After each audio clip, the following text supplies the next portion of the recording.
En el debate de la reforma política en la Corte, ¿cuáles fueron los temas centrales? Mira, hay como dos grandes momentos. Se recibieron más de 65 acciones de inconstitucionalidad. Entonces hay las que se impugnaron las leyes generales, que son las que van a tener efectos para todos los procesos electorales, y las impugnaciones que cada estado hizo su propia normatividad electoral. En este segundo bloque hubo temas que fueron muy interesantes, como el de la difamación y la calumnia, hubo algunas cosas de equidad de género en Colima, pero son cosas que tendrán efectos particulares en las normas electorales de cada estado.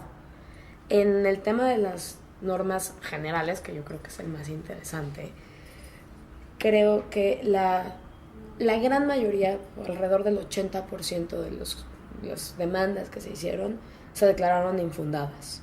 De hecho, el ministro Aguilar, creo que fue, el que de verdad los regañó y les dijo, ustedes no saben para qué sirven las acciones de inconstitucionalidad porque ni siquiera está contestado, no me están diciendo qué artículo constitucional se viola con lo que ustedes me están diciendo que no les parece y ya. Entonces, creo que los dos grandes temas es el que tiene que ver con el voto en coaliciones, que en la reforma electoral se había propuesto que si había dos taches en la boleta del mismo candidato, solo le iba a contar al candidato, pero no le iba a representar votos a los partidos políticos. Aquí la Corte declaró que pues, estaba violentando el principio del voto, que pues, los votos en realidad aquí en México por el sistema de representación proporcional cuentan doble, cuenta por la persona que votas y por el partido, y que además, pues como ya existía una fórmula de repartición, que era la de, pues sumas el número total de votos que haya tenido el mismo candidato y entre el número de partidos que hayan formado parte de la coalición se divide parejo, que esa era la manera en la que se iba a proceder. Esa, una trampilla que yo creo que habían metido en la reforma y que echaron para atrás en la Corte, que decía que la propaganda electoral era solo la que fuera claramente propaganda electoral. La Corte dijo, no, o sea, no tiene que venir así de esto es una propaganda electoral para que se considere propaganda electoral. Y la otra es la de que esta fue más bien una mala lectura de la prensa, que decían que habían echado para atrás lo de los diputados plurinominales. En realidad ahí lo único que la Corte definió fue que la asignación de RP era facultad de las entidades federativas y que entonces pues se declarara fundada porque si no se podía poner la fórmula de asignación de diputados de representación proporcional local en las leyes generales.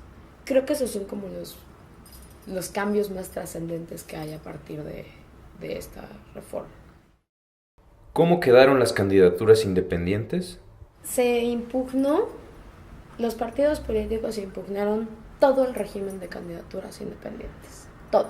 Impugnaron el porcentaje, impugnaron las fórmulas de fiscalización, las asignaciones de radio y televisión, el simple hecho de que existieran candidaturas independientes, volvieron a sacar incluso tratando de utilizar el tema de bloque de constitucionalidad, volvieron a impugnar a partir del artículo 13 de la Corte de la Declaración, diciendo que todo el régimen de candidaturas quedaba en circunstancias desiguales a como estaba el régimen de partidos políticos. Y la Corte, que esto es una cosa que va a ser un gran precedente, la Corte dijo, el régimen de candidaturas independientes no es el mismo que el de partidos políticos. Y entonces todas estas regulaciones diferenciadas están justificadas. Porque no es lo mismo un partido político, que es una entidad de interés público, que en teoría primero se constituye a partir de valores y un estatuto y no sé qué, y después busca un cargo público, a un candidato independiente que lo único que busca es un cargo público. Y entonces pues no les podemos dar las mismas reglas. Esto va a ser un gran precedente para todo lo que seguramente van a ser todas las impugnaciones del proceso electoral que viene. ¿A quién beneficia y a quién afecta la reforma política y lo resuelto por la Corte? Dado que la facultad de meter una acción de inconstitucionalidad solo le queda a los partidos políticos, la realidad es que el grueso de lo que se impugnó eran cosas que perjudicaban a los partidos políticos. O sea, en realidad los grandes temas que se discutieron, incluso cuando fue la discusión constitucional y parlamentaria de la reforma, los grandes temas que eran los temas de interés eran los temas que beneficiaban o perjudicaban a los partidos políticos.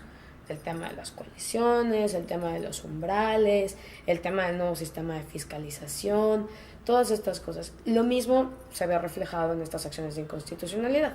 En realidad todo lo que se impugnó pues fue casi prerrogativas a partidos políticos. Entonces, pues el gran beneficiario de lo que se pueda modificar, en este caso en lo que de coaliciones que te acabo de decir, pues el gran beneficiario siguen siendo los partidos políticos. A nosotros un poco no nos representa ningún beneficio que un partido político obtenga un cierto número de escaños o obtenga. Problemas que podrían tener las autoridades para aplicar los nuevos criterios de la Corte. Pues creo que el mayor problema es que como la Corte en realidad no conoce de asuntos electorales, o sea, solo en acciones de inconstitucionalidad es en el único momento en el que a la Corte le toca el tema electoral, fueron muy inteligentes, yo creo que lo hicieron con muy buen sentido, en no generar lineamientos, sino en decir nada más fundado, infundado y que la autoridad resuelva. Entonces el problema es que la implementación de todo esto sigue estando un poco en el aire. O sea, ahorita acaba de arrancar el proceso electoral y todavía no tenemos claridad en cómo se van a fiscalizar las cosas. Entonces, pues en realidad la Corte lo único que decía es fundado, infundado y que la autoridad resuelva. En el único caso en el que dijo ya existe una normatividad que es la que se va a tener que aplicar es en el caso que te cuento de las coaliciones. Todos los demás casos pues se declaró infundado y dejó abierto a la autoridad a que fuera resolviendo en la marcha. Entonces, todas estas cosas van a terminar colmándose esas lagunas porque también hay que recordar que en materia electoral ya no se pueden modificar las normas. Como ya estamos en proceso electoral, ya no se puede modificar nada. Entonces, el gran impacto es que nos vamos con leyes, con áreas grises, con artículos que no tendrán aplicación, pero que no se pueden modificar. Y que todo eso pues va a recaer, quienes van a tener que colmar las lagunas van a ser el INE y el Tribunal Electoral.